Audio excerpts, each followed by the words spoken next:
Hello and welcome to This Week in Polity. Today we have 5 topics. The detailed article in Polity are a little bit low in last week because you know that this was the week when budget was presented, and so the entire paper in last 7 to 8 days were filled with just the good news related to taxation. So we have identified 3 news articles which are essential from the perspective of prelims examination, while 2 very important articles for mains discussion. So if you look at the news which are relevant from prelims examination, one of the news that deals with is SC, ST, OBC, defining SC, ST, OBC and changing the list of SC, ST and OBC. As to why it is important, it will become clear as soon as we see the screenshot. Then budget provision, although generally understood to be a purely financial exercise, has its root and basis in the constitutional text in the bare act of the constitution in the form of article 112, 113 and 110 money bill. And so it will become important for us to understand those constitutional provision. Of course, we have to understand the changes in the economic survey, the ideas in the economic survey, as well as the budget, important terms in the budget. But this is something that we cannot ignore. Then with respect to the minority community, there has been a news which will utilize to cover frequently appearing welfare schemes to take care of the minority in our country, and 2 very important news articles, one taken from the Mint editorial and another one taken from Indian Express. Regulatory bodies, the bodies that the government has created once it decided to come out of the economic operations to facilitate the market flow forces and basically act as just first an regulator and later on as a facilitator. Bodies that I'm talking about like RBI, SEBI, IRDA, PFRDA, TRAI, Telecom Regulatory Authority of India. So we will understand what is it meant by regulation, why do you need regulation, how do you provide regulation, what are the issues with current regulatory framework, and how to resolve that situation. You have seen that Uttarakhand has come up with a very new uniform civil code. There are some good things, but of course there are a lot of issues. So we'll understand the general framework requirement for UCC with respect to how it is provided for in the preamble, it is provided for in fundamental rights, and also it is provided directly in DPSP. So if you're thinking you did not hear me right, you heard me right. There is not direct, but there is an indirect indication towards uniform civil code both in FR as well as in preamble. So we'll discuss that. And so let's now quickly begin the discussion and see this news. Study mutes inclusion of 179 communities in SC, ST and OBC list. So Anthropological Survey of India and Tribal Research Institute have for the first time comprehensively categorized 268 denotified semi-nomadic tribes. And so Ministry of Social Justice says report pending with Niti Aayog panel scrutiny underway. And now you can see it obviously becomes important from the perspective of UPSC examination as to understand how the SC/ST are created, what is their constitutional status, what is their legal status, how you can increase or decrease the jatis or the sub-jatis in SC, tribes or subgroups or tribes in ST and OBC, because now these 268 different group of people will be adjusted within SC, ST and OBC, and the process of such adjustment is not uniform across the 3 lists. So you can all of us have gone through Article 15, and in Article 15, unamended constitution contained Article 15, Clause 1, Clause 2 and Clause 3. Nothing in this article shall prevent the preferential treatment of women and children. However, when the Champakam Dorarajan case, the Supreme Court struck down affirmative action by State of Madras, the Government of India brought first constitutional amendment which obviously modified right to property, modified reasonable restriction on freedom of speech and expression. It also at the same time added a ground for affirmative action that although state is generally not allowed to discriminate, however, nothing in this article or in clause 2 of article 29 shall prevent the state from making any special provision for the advancement of any socially or educationally backward classes of citizens. Any socially or educationally backward classes of citizens or for scheduled caste or scheduled tribes. So while at the time of inclusion of socially and educationally backward classes of citizens, everyone was wondering as to why these vague terms were introduced at that point of time, no one had understood that the vagueness has been so empowering, because if you did not define what socially and educationally backward classes means, you always would give the freedom to the state from time to time conceptualize their own ideas about social as well as educational backwardness, both because it is and not either. As to what the scheduled caste and scheduled tribe would mean, there is another article which governs this, which is article number 341 and 342. You can see the president may, with respect to any state or union territory, and where it is a state, after consultation with the governor, by public notification specify the castes or races or tribes or parts of groups within caste subcaste which shall for the purposes of this constitution be deemed to be scheduled caste in relation to the state or a union territory as the case may be.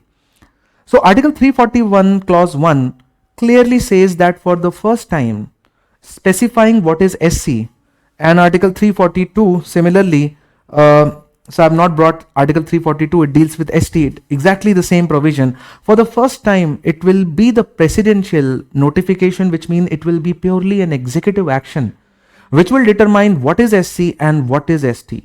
Who is an SC, who is an ST on a state wise manner, on a union territory wise manner. So obviously union territory was added later on, because initially there was no union territory concept. The states were divided into group A, group B, group C, group D nonetheless. However, once that list has been promulgated, once that notification has been issued, subsequent changes will be governed by the clause 2 of 341, which says Parliament may by law include or exclude from the list of scheduled caste and specified in notification issued in clause 1 any caste, race or tribe or part or group within caste, save as aforesaid or notification issued under the said clause shall not be varied by any subsequent notification. Two extremely crucial points from article 341 clause 2. The notification under clause 1, which for the first time would specify what is SC on a state-wise manner, because understand, caste system is a regionally varying phenomena. A person towards the lower ladder in the caste system might not be as underprivileged if you just go 100 kilometers from there.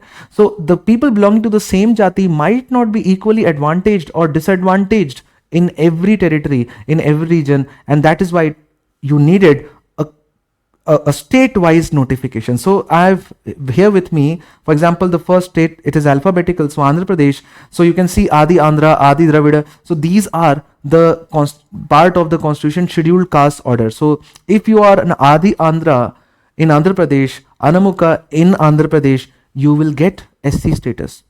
However, if you are an Anamukha in Tamil Nadu or in UP, you might not get it. So in order to get it, you have to belong to Andhra from that particular jati. However, any subsequent change, any particular change in this particular list, let me change this.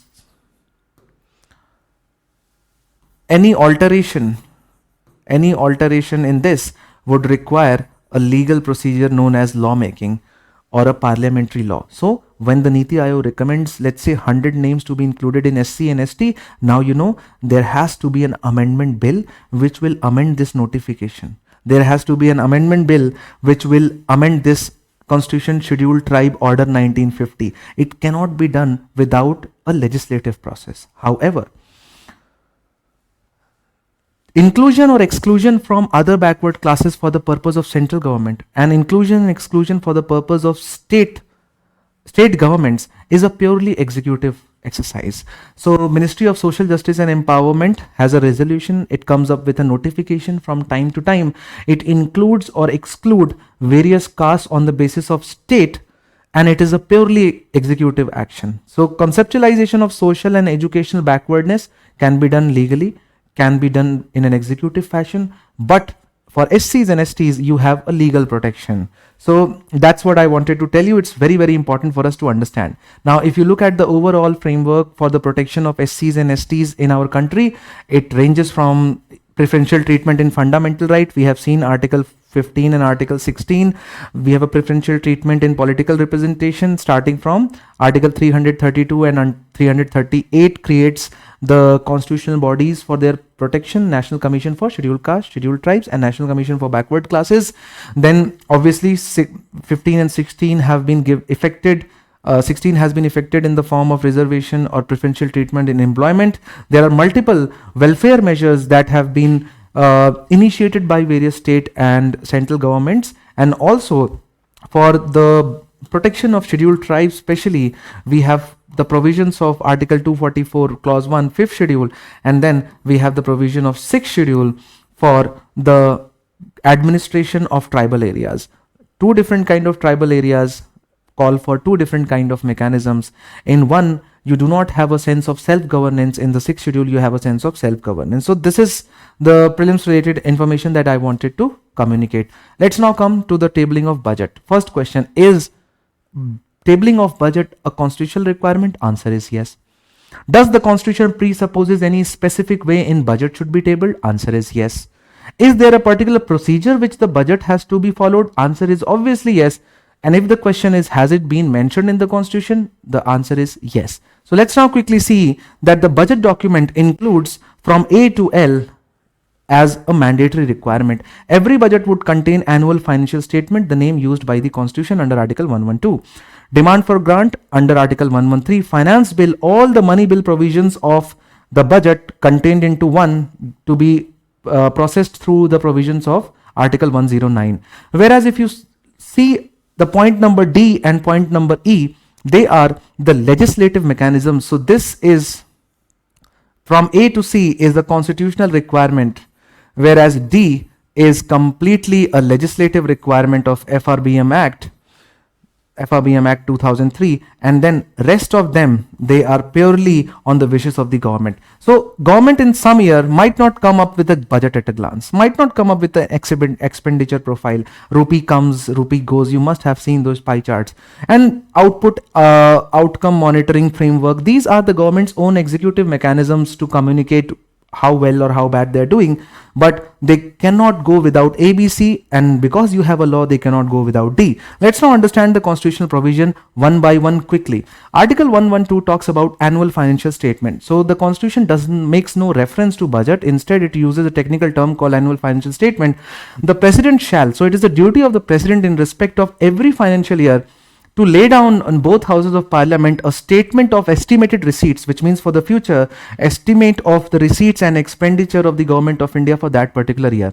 So there should be a booklet that should be tabled on behalf of the president, and that booklet should contain two parts. One part is estimate of receipt, second part expenditure, estimated expenditure.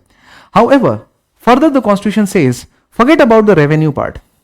Income, the second book I'm talking about, the estimate of expenditure is the second part of the booklet, should again be divided into two parts. So part 1 of part B would include sums required to meet expenditure described by this constitution as expenditure charge on the consolidated fund of India. So you can see that if you have the mega annual financial statement, it will be divided in two parts. The later part will also be divided in two parts. One part will be the expenses that are charged on the consolidated fund of India.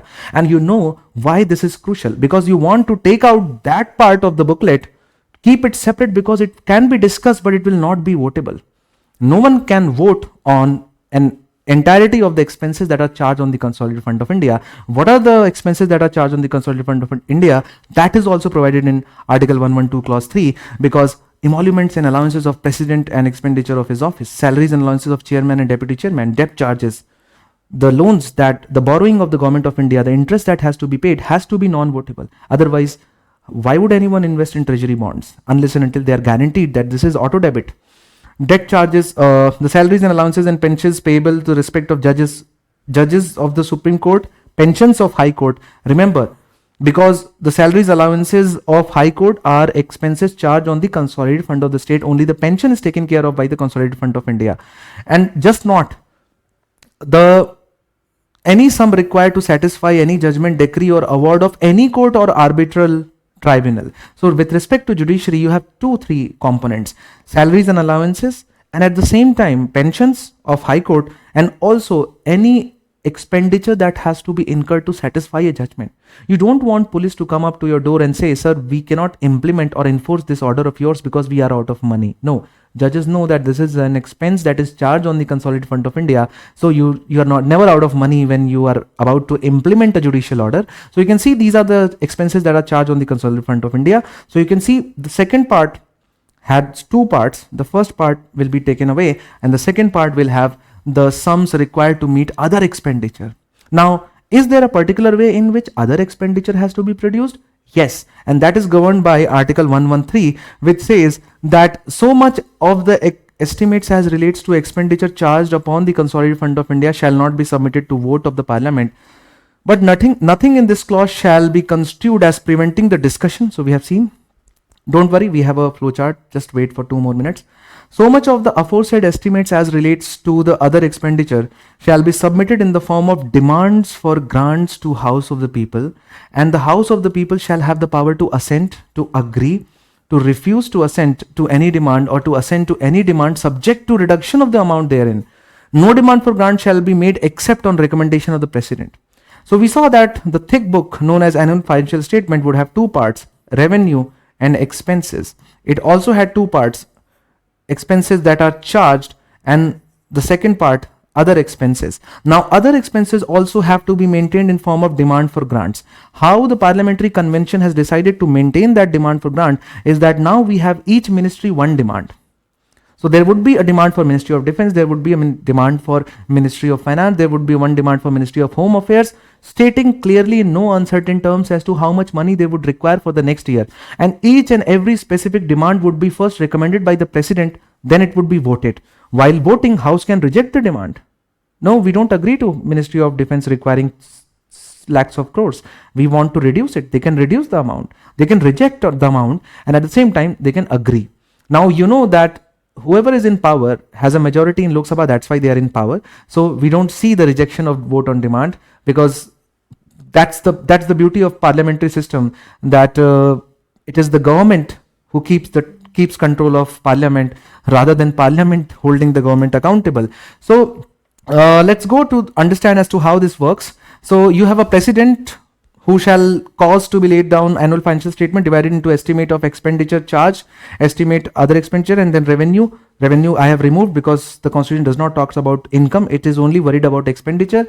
The estimates of expenditure charged on CFI would be these, so it is easier to remember. Then estimates of other expenditure should be segregated into multiple demands. So for example, demand number 1 on the basis of ministry, demand number 2, demand number 3.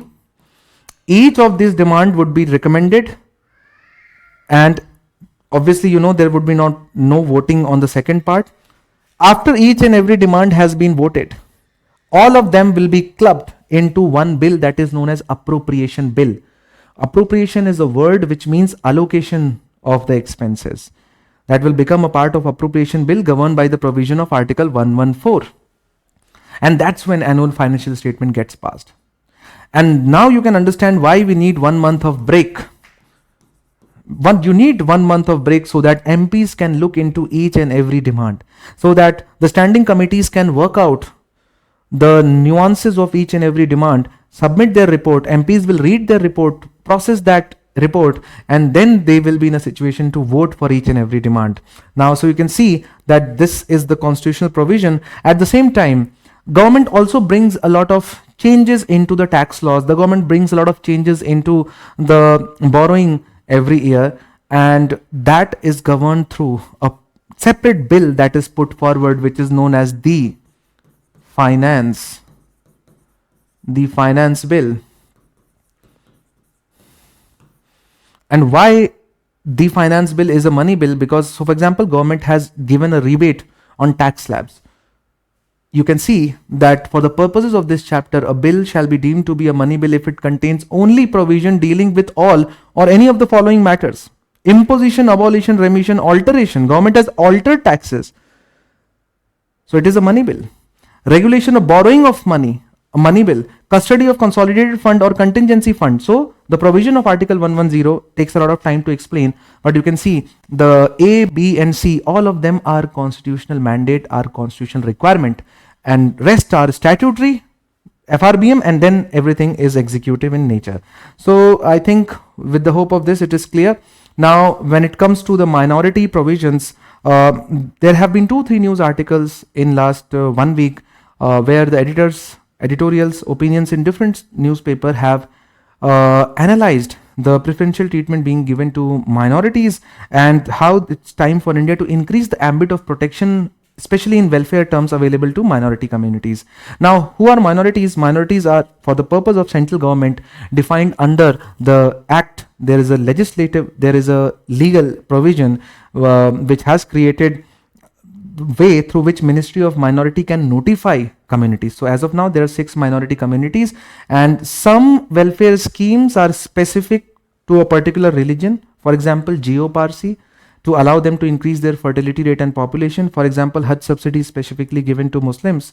But most of the minority help and welfare or preferential treatment is extended to other minorities as well. For example, post-matric scholarship provides scholarship to meritorious students from economically weaker sections within minority community. NMDFC provides concessional credit for self-employment and income-generating activities for socio-economic development. Geoparcy aims to reverse the declining Parsi population through scientific intervention.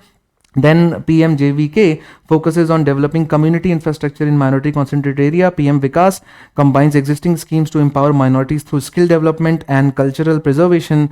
Then obviously we have seen Hajj pilgrimages, and then pre-matric scholarship is counterpart of post-matric scholarship.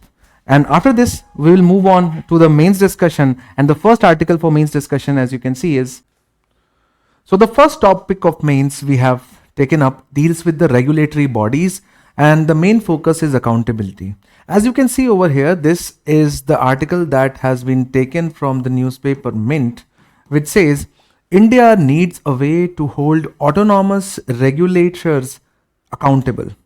India needs a way to hold autonomous regulators accountable. How does that relates with your syllabus of GS paper 2? You can see there is a line in GS paper 2 which says statutory, regulatory and various quasi-judicial bodies. And so regulation, as to what regulation is, why we need regulation, how India is right now trying to regulate various sectors, and what are the issues and hence the way forward. These are the dimensions that you have to understand. To begin with, let's quickly understand what regulation is. But before that, let's understand how the role of state has evolved into economic operations. India has transitioned from state-led economy, where state was the provider of almost every good and service, barring very few exceptions. Now it has transitioned into largely market-driven economy. And so when you do this transition, you cannot leave the entirety of the economic operation completely market driven, and so the state retains its regulatory role. The state has to retain its regulatory role. The state has to retain its role of an empire. State has to retain the role of facilitator, because if state completely becomes absent from economic operation, you will see that fundamental problems will start emerging. For example, if you leave everything to market, there are a lot of circumstances in which market forces fail and market failure is observed. What are those instances of market failure? For example, natural monopoly creation. There are certain goods and services in which if you allow everyone to participate, none of the service provider in the private sector will be able to provide that. And so in some instances, the state has to allow only one private player to exist. For example, distribution companies, electricity distribution and transmission companies, because the initial cost of investment is so high that if you allow multiple players to participate, the market forces will not be able to, because the return on investment is so gradual and so slow that initial high investment can only be recovered if the state guarantees the monopoly. So there are certain field of economic operation where market will fail because that economic operation only suits natural monopoly. But then you can see that there are certain sectors where the monopoly can be created because of the market forces. So for example, 10 years ago, there were 8 to 10 telecom providers. The consolidation happened, and right now we see there are largely only 2 players everywhere. The 2 companies mainly cover the entire 90% of the telecom. They provide the 90% of telecom services. Now slowly and gradually, who knows, there will be only one player, either Airtel or Jio. And now you can see that monopoly has arrived, which means there can be a situation where all the telecom services will be provided by a single provider. And now you have that situation when there is no other competitor. How do you make sure that the single remaining force does not misuses that unique position? So that is called market failure. Either it could happen because of the state wants to facilitate the monopoly, or it could happen because of the market itself. So this is the circumstances where the state has to retain its regulatory, its position to be able to regulate the market. However, there are situations where market fails because of information asymmetry, because the players in the market do not have equal access to information, and that's where the state has to be present in the form of regulator to make sure that the two sides of the transaction, the two players, the transaction is happening between two sides, one side is not cheated because of the lack of information. SEBI plays that role in share market. PFRDA plays that role in pension fund. IRDA plays that role in insurance, because these are such complicated financial matters that if there is no mandate from a regulator, then the consumer of this service would always be cheated. There is no way for us to be able to wisely invest in shares if we do not have the confidence of SEBI that whatever company is revealing must be a true reality of the status of the company, or whatever share price fluctuation that we see on a particular day is not the manipulation, but it is the real fluctuation in the prices. So because of this information asymmetry, you need the regulator to be able to stand on the side of the consumer so that they are not at disadvantage because of lack of information. Also, you know that whenever a production or consumption of a good or service happens, there are externalities, both positive as well as negative externalities. In the process of production and consumption, there is an outcome which impacts those productions and consumptions which are not directly related to the service or the good which initiated that process. So for example, there is a factory which produces, let's say, leather products, and in the process ends up releasing polluted water effluent which goes to the river, and then downstream river becomes extremely polluted, unfit for human consumption. Now this is a negative externality. It impacts all those who are not even connected with this industry. And so every particular economic operation might have a positive as well as have a negative externality, and because of which you need a regulator to impose the cost of negative externalities and provide subsidies in some cases where a production or a consumption creates positive impact on other field and other sectors. So you can see that you might need regulator for these specific cases. Also, apart from the situations of market failure, you can understand that the market forces, when they operate in a way that they follow certain designs, they follow certain strategies which are anti-competitive, and there needs to be an umpire who can identify the anti-competitive tricks, anti-competitive strategies, anti-competitive methods, ways and means resorted by some or few or maybe all players, so that it is the consumer who is at the advantage. What are these anti-competitive practices? For example, the service providers often resort to market sharing and price fixation.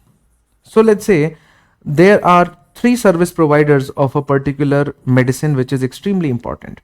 Now the players A, B and C together mutually can come off the record, informally tie up between themselves that although the real price, the MRP, deserving MRP should be ₹100 per tablet, but we are the only 3 providers. If we decide that we are going to sell it only for ₹500 and not less, all of them agree for that price. Now none of the consumers in India will be able to get that important medicine for less than ₹500. Although if you would have allowed the competition of the market to play the game, it would have come down to 100, then 99, and then in order to cut each other, it would have come down even lower. But because now there is a price fixation between them, they have an unofficial agreement between them. All of them will sell at the same price, assuring each other that we are not going to reduce. So ultimately, it is to the benefit of all 3 of them. They are earning huge amount of benefit and profits. Similarly, players often resort to market sharing or market fixation. They carve out territories and then they sign a kind of an unofficial agreement that you are not going to enter into this territory to sell the same product, and I am going to make sure that I am not going to sell the product in your sector or in your area. And so you can see that for these kinds of mechanisms where you allow the market forces to interact with each other, where the state has ended its monopoly, these are the situations you need regulator. Now, the reason as to why you need regulator or regulators is clear. The question is, how do you create these regulators? What kind of regulators do you need? Is the next question. So if why is clear, let's now look at as to how would you conceptualize these regulators. And that's when the basis of regulator comes out to be, first, is independence from executive. Why you need a regulator independent from government? Why you need regulator completely independent from executive? Because remember, it is the executive which frames the policies. It is the executive which carries on the enforcement of the law. And in fact, in most cases, executive itself is a market player. Think about the regulator of telecom sector, Telecom Regulatory Authority of India, TRAI. Now, TRAI as an empire has to provide level playing field to all the telecom providers. Now, there is a BSNL and an MTNL. If the TRAI is not completely unhinged with the government, if it is still coupled with the government, how do you think the regulator will be able to do justice with everyone? It is a strong conflict of interest.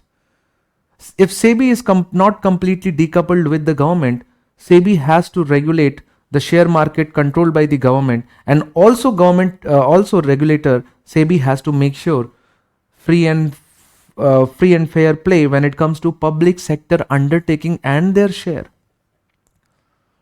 Many of the large cap companies are the companies controlled by the government. So you can see as to why you need an independent and autonomous, which means that in their functioning they should be able to apply their own conscience as to what is right for that particular market, so that maximum interest of the consumers can be taken care of. However, in a democratic setup, independence is always accompanied with accountability, because independence without accountability leads to authoritarianism. And so, although you expect them to be independent, but unlike all other institutions in a democratic framework, you also want to ensure their accountability. And so, any or every regulator that you see in a democratic framework must exhibit independence for the reasons that we have seen, and also at the same time must be accountable. Now, this article says is that India needs a way to hold autonomous regulator, to hold independent regulators accountable. In fact, the reality is that we have gained some level of success in creating regulators which are independent to an extent, but not completely, whereas none of the regulator turn out to be completely accountable, answerable. And that's what you need. In fact, the most powerful organ in the state of India, Government of India, is also accountable to the Constitution of India, also accountable or responsible to the lower house of the people, is also accountable for its actions to fundamental rights and largely to judiciary. So none of the institutions are accountable. How come you have certain set of regulators which end up unaccountable? So you can see why we need regulations is because you need to ensure that when you allow the market forces to play their game, you do not want market to fail. In some cases, you want to allow for monopolies. That should be allowed through regulation. In some case, monopoly might hurt, in which case you want to take care of that. You want to, resolve the problem of information asymmetry. You want to take care of especially the negative externalities, and the competitive practices like price fixing, market sharing, and misuse of monopoly should be taken care of. And so the government of India, when it went into the era of privatization, as soon as the state ended its monopoly, it wanted to retrench it. It held its players back and allowed the entry of private sector from all the direction in almost every field. It created regulators to regulate every field. Now, initially, these regulators came as a part of executive action because the government of India has that power under Article 53. The government can provide for regulator, but slowly and gradually, the need was felt to provide for statutory regulatory bodies, and that's when you ushered in the era of new and really powerful autonomous independent regulators. The ones, some of them I have mentioned, like TRI, like SEBI, like IRDA, PFRDA. Then, so you have regulators for almost every field where you allow the private players to interact, but then you provide an empire through a law. But what we have seen is that while we have created the law to create regulators to provide for these empires, we have not provided sufficient independence for them. So, for example, most of the people who constitute the governing body of these tribunals, of these regulators, they still are appointed by or on behest of the government of India. Their selection panel and search panel is completely monopolized by the executive. So just by the way of appointment process, you can see the way you can control the functioning of the election commission, you can control the functioning of CAG, you can control the functioning of SEBI as well. You can control the functioning of RBI as well, which is the regulator for banks, scheduled commercial banks. Because the governor of RBI and chairperson of SEBI, both of them are ultimately appointed by Ministry of Finance, and there is no other person who's taken into account. So lack of independence is something that is stark, clearly visible when you see the regulatory bodies. At the same time, most of them cannot exercise their autonomy or independence financially, and that creates a problem. They are always dependent upon the parent ministry for their day-to-day expenses. Now, you can understand that in order to ensure free and fair functioning of a particular organization, there is a mechanism in the constitution, and that mechanism is to provide for expenses that are charged on the consolidated fund of India. But by controlling the funding through the normal budgeting that we have seen in the initial part of the discussion, you can see that government, by reducing the budget, can literally cripple the functioning of a particular organization. And so you can see that lack of independence, ineffective appointment process we have already seen. Why there is an accountability, lack of accountability mechanism is because when these laws were created, these regulators were expected to work independent, and they were initially thought that they should just exercise their function within a written down law. So the law became the basis on which these regulators would be held responsible. But later on we found out many of the regulators exercised their power in a way that would have gone or could have gone against the law or the spirit, letter and spirit, both in some cases. But we did not create any mechanism through which we could have held the particular organization responsible. But can we hold the regulators responsible to the executive? We cannot, because this is what we want. And so the only mechanism that exists globally is for the regulators to be accountable to the Senate, to House of Representatives, to the Parliament, or in our case, to the Parliament. For none of the laws that we have passed so far, they create a mechanism where they are held responsible by the Parliament, which means there is no, the law which creates SEBI, the law which creates RBI does not mandate them to lay down and explain their annual reports and the important decisions that they have taken and report it regularly to the Parliament. And this is the most important recommendation that you have to remember. All these laws should be amended in a manner that they are connected with the Parliament.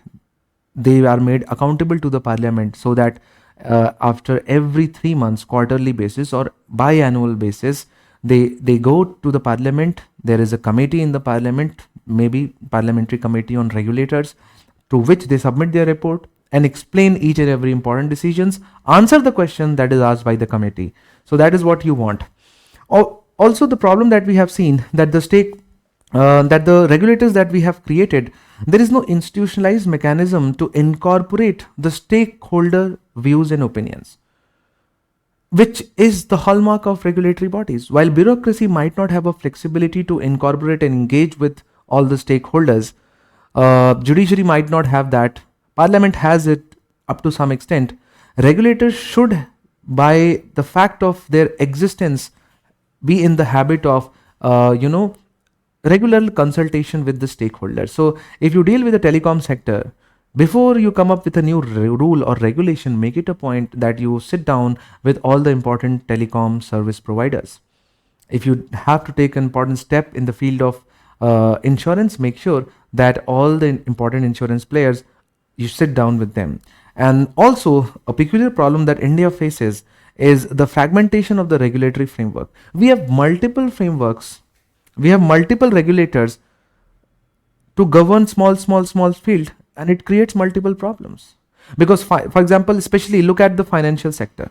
So in financial sector, you have different instruments. So you have a debt instrument, you have a derivative, you have for example pension, you have insurance, you have different kinds of, and for each one of them you have a different regulator. Now this fragmented approach not only creates a problem for regulator, it facilitates Ponzi schemes and scams. Because in finances, you can always come up with a very new and innovative instrument, and you can deny regulation by any one of them, claiming that this is not shares, so I am not regulated by SEBI. This is not really insurance, so IRDA is definitely not the regulatory agency. At the same time, this is not something that is being floated by a scheduled commercial bank, so RBI cannot regulate us.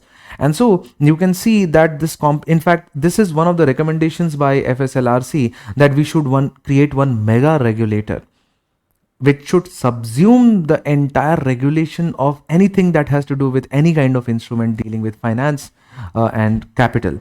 And so you can see that these are the main issues. Obviously, we cannot go into much detail with nuances, but I think to begin with, this introduction is more than sufficient.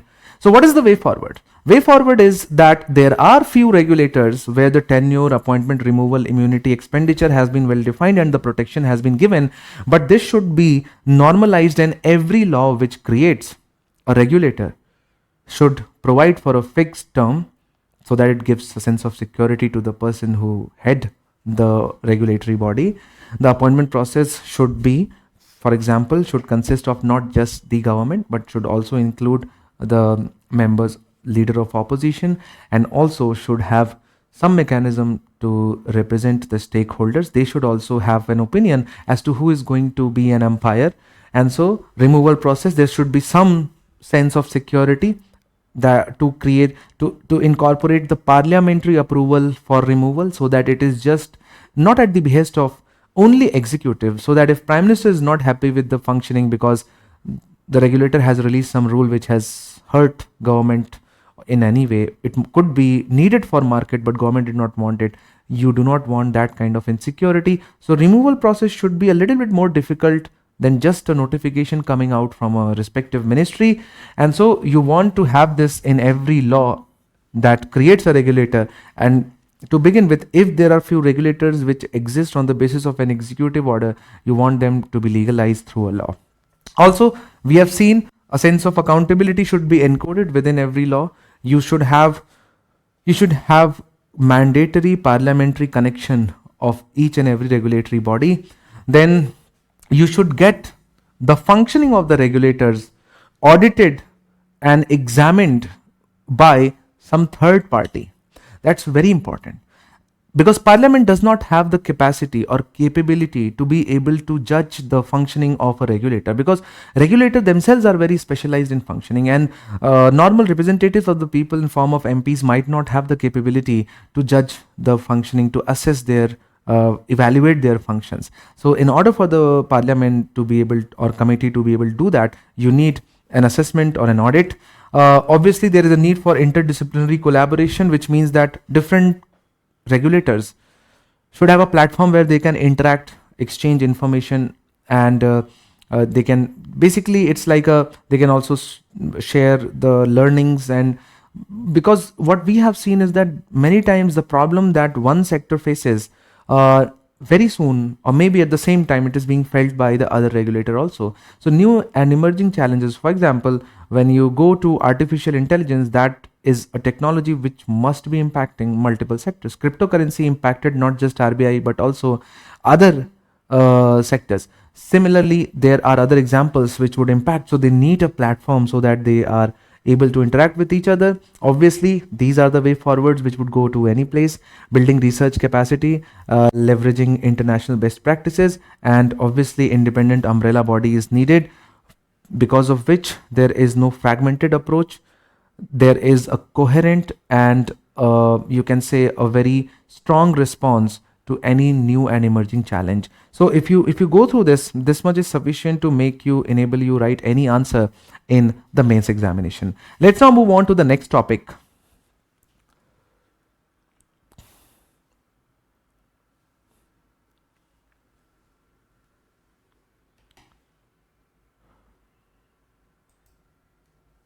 Deals with uniform civil code. And why uniform civil code has come into news is because Uttarakhand as a state has enacted and effectuated uniform civil code, because uniform civil code belongs to concurrent list, and so the legislative assemblies also have the power to make laws upon them. So express views on Uttarakhand UCC, a dangerous precedent. It is important from the perspective of GS paper 2 syllabus, especially the mains, because you have the line in the syllabus: Indian Constitution, historical underpinning, evolution, features, and it touches upon various features of the Indian Constitution. First and foremost, it touches upon the feature that is found in the preamble, which is called sovereignty. The trait of a modern state to be internally supreme. And if you're wondering as to how uniform civic code, a civil code passed by the parliament, is an exhibition of sovereignty, you can simply understand it as opposed to a situation if India would have allowed the criminal laws to be governed by religious morality, criminal laws to be governed by people's choices. That now you can understand as to how it is an exhibition of sovereignty. Sovereignty assumes no one shall be penalized except for the penalty coming from a law. And so it is the parliament which would lay down the foundational rules to govern the society. If you look at the truly modern sovereign secular state, what they do is that any kind of relation between a person A and person B is governed by the rules determined not by the society, rules determined by the parliament or the representatives of the people. So it directly deals with preamble. And so in that sense, you can see lack of UCC in the entire country is unfinished project of India's partial sovereignty. Because we still have relationship between A and B in form of marriage, in form of succession, in form of divorce, in form of marriage, inheritance, not being governed by the laws passed by the parliament, but being governed by the personal laws deriving themselves from religion. And so one extent of association between A and B, like theft, murder, violence, governed by parliamentary laws, other sets of relation and interactions being governed by the people's religious personal laws. It is connected to not just the preamble, it is connected also to the fundamental rights. It is connected to the fundamental right because if you look at Article 13, if you go to Article 13 Clause 1 and Article 13 Clause 2, so Article 13 Clause 1 talks about the state action pre-constitutional days, and Article 13(2) talks about the post-constitutional laws and post-constitutional rules and orders and bylaws. And it says that state cannot pass any law which violates any of the provisions of Part 3, which means nothing in India can violate fundamental rights. And you see a lot of personal laws violating fundamental laws on a day-to-day basis.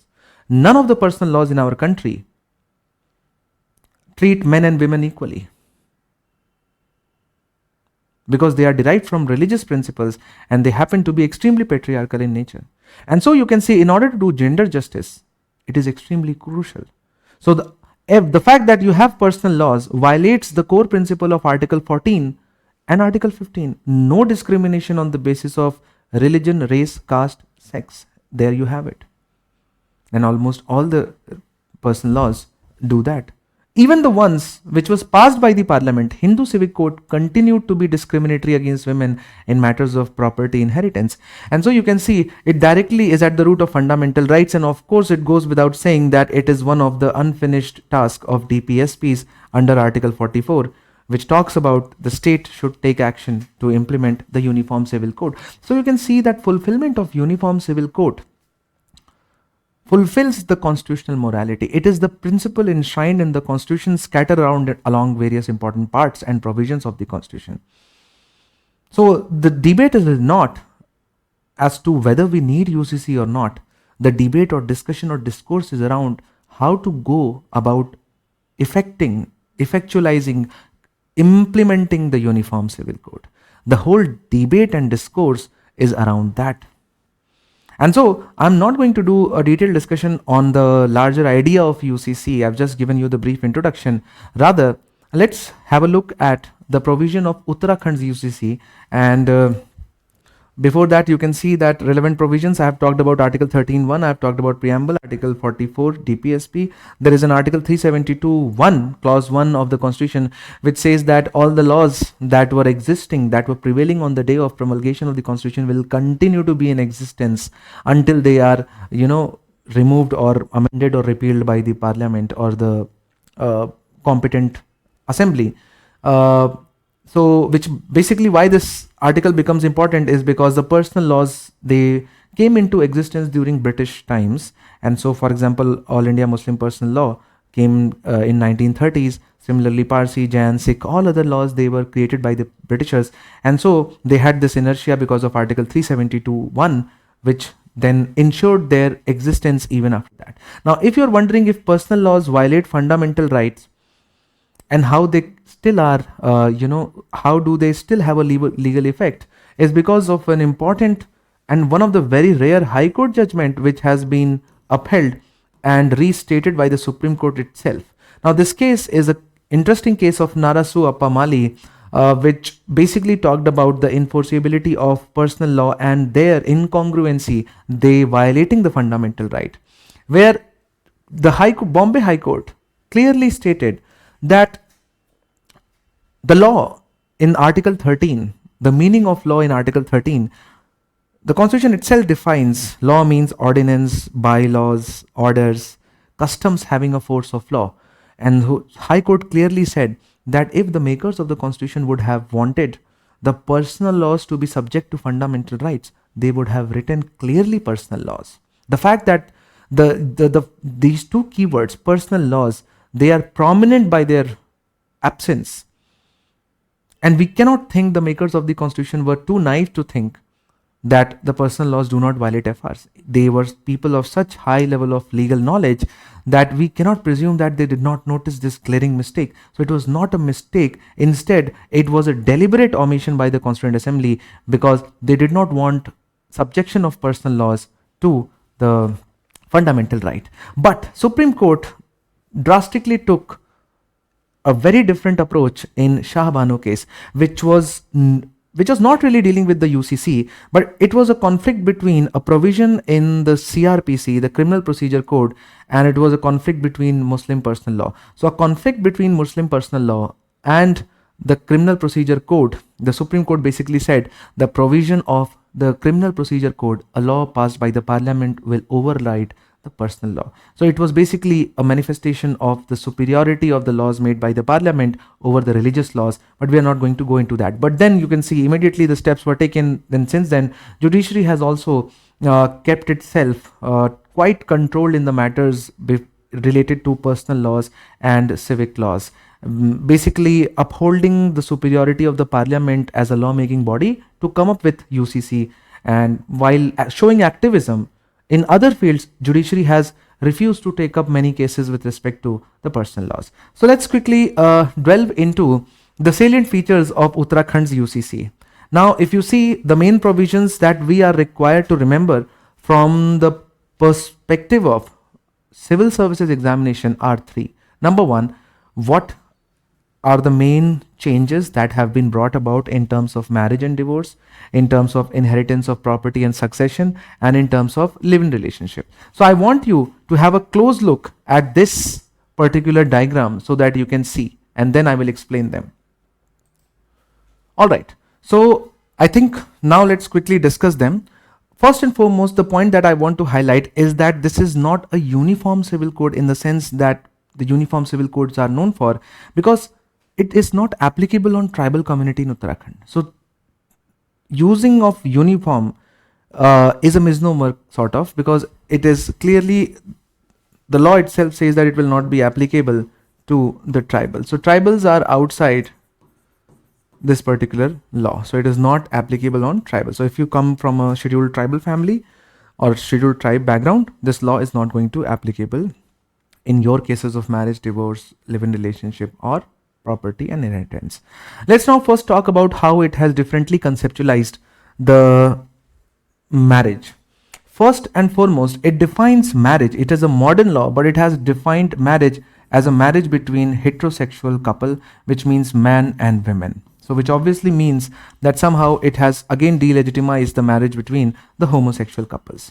It has banned all forms of bigamy and polygamy, so which means that any kind of relationship which accommodates more than two people will become illegal and punishable by law. And so it has mandated the registration of all the marriages in the court. Denying or not following this will attract a penalty of 20,000 rupees, which is huge. And then apart from that, it has imposed a uniform age of marriage. It has imposed a uniform marriage of 18 for women and 21 for men across all the religions. At the same time, it has allowed the marriage, widow remarriage in all the religion, irrespective of what the religious law says, and preventing any woman or man from remarrying or forcing any men or women a particular procedure after they have become widowed or their spouse has passed away has become illegal.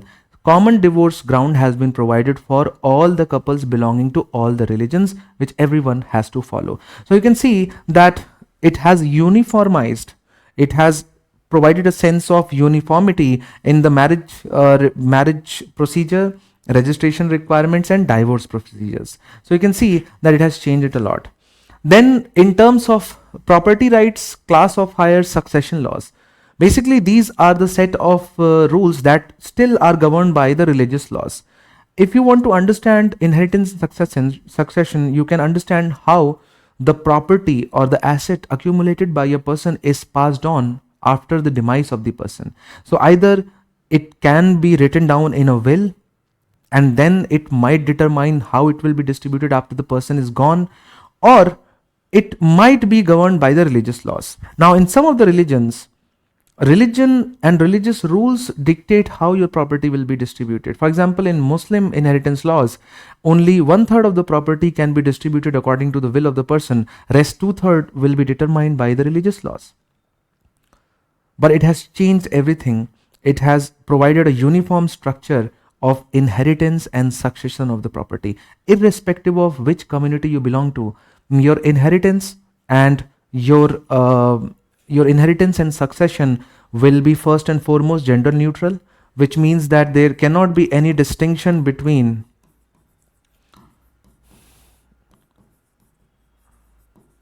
how the property will be passed on from one generation to another, irrespective of the gender. So this is the major reform. It has defined a class of heirs. So it has defined class 1, close family. So for example, immediate children become class 1, the spouse becomes class 1, and then next kith and kin become class 2. By clearly defining the class of heirs and making rules, it has tried to impose the same set of uniform rules of property and succession on every religious community. One thing that is stark is the state entering into the non-marriage live-in relationship, which have not been solemnized legally in the form of marriage, but where two people come together, and that's when it has defined the live-in relationship. It has provided a date cutoff that if you start living under one roof and you breach this time limit, it becomes obligatory for every live-in couple to get themselves registered. And once you get yourself registered, then after the live-in relationship ends, and let's say it does not materializes into a marriage and it ends up as a breakup, then in that case it also provides for maintenance provisions very similar not exactly same but very similar to what a person goes through in form of a breakup of a marriage, in form of divorce. So these are some of the important features. Now I want you to take into what are the issues or what are the common points that have emerged as a major criticism. And so you can see on the board you have major criticisms. And now you can easily see as to what are the challenges. Number one challenge is, let's go clockwise. Number one challenge is uniformity. Now, Uttarakhand has enacted its own uniform civil code, and because it belongs to a concurrent list, which means that 28 states might go ahead and create their 28 UCCs. So how can it be uniform civil code when the personal laws would vary from one state to another? So you can see that there can be a situation where the India is governed by not one nation, one personal law, but 28 states and 28 different civil codes which are uniform in their own state. Now, as you can see, the problem of uniformity in trying to extend the personal laws and uniformity imposition on tribals. So it will not be uniform in the entire state also because of exclusion of tribals. So you understand why exemption needs to be given to a particular community. And so that could be the basis of giving exemption to other religious minorities as well. But apart from that, you can see that many of the progressive judgments given by the Supreme Court in last few years have been violated in the UCC. Because not only it has defined the marriage, but also the live-in relationship in terms of heterosexual live-in relationship. It does not think about a situation where a gay or a lesbian couple or a queer couple could live together. And that's when people have utilized this to criticize. Forget about marriage. We understand that recognizing marriage could take some more time in India for the homosexual couples, but at least the Supreme Court has allowed them to live peacefully by decriminalizing homosexuality. But again, because the way UCC, the way the live-in relationship has been defined in Uttarakhand's law, means that it can only be a relationship between a man and a woman. Also, you can see that Child Marriage Act is the act which governs the minimum age of marriage in our country, and in that the parliament has already brought a bill which has tried to raise the minimum age of marriage of women to 21, whereas this law has provided it to be 18. So it already is in conflict with the parliamentary law. If this gets passed, this has to be modified. So it is not in sync with the parliamentary law. A lot of the people say that many of the traditions that have been tried to be changed through this legislative assembly law violates some of the essential religious practices which could be taken under the garb of what is essentially religious. If you go to Article 25 Clause 2, if you read Article 26 Clause B, and if you read them in combination, what it means is that the state cannot regulate what is essentially religious. The state can regulate what is secular, financial, property related. The state can regulate any organizational aspect, but not what is core of the religion. And some people have said that it might be challenged the Supreme Court on the grounds that it violates fundamental rights of religious freedom given under Article 25 and 26. At the same time, it violates the autonomy.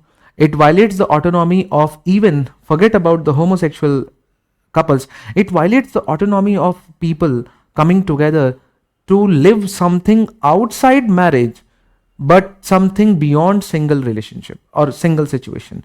And by forcing the couples to get themselves registered, and lack of registration might impose a criminal charge against you, it basically deprives people of a fundamental right of privacy.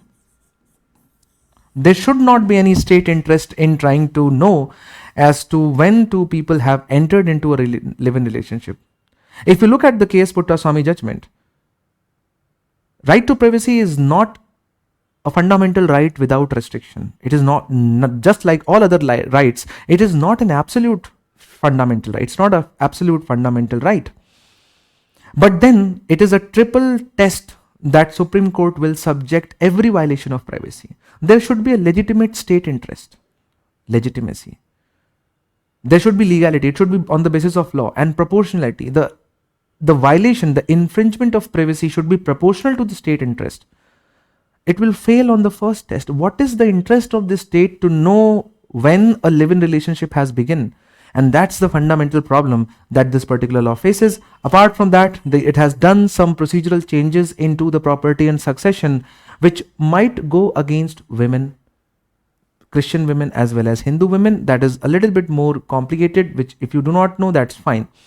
But just to give you an example, if you allow a person to will their property to anyone irrespective of any rule, then it could be willed in the favor of male child, depriving women of any kind of claim to the property. And that's the kind of disagreements. You can go on IAS Compass website and read the full article with all the details. I would not advise you to go into so much of inheritance and property. UPSC is never going to test that. As long as you understand what UCC is, what it thinks of doing, and what are the issues with Uttarakhand UCC, you are good enough. That's all for today. Stay tuned on our YouTube channel. To read the daily articles, go to IAS Compass website. Take care.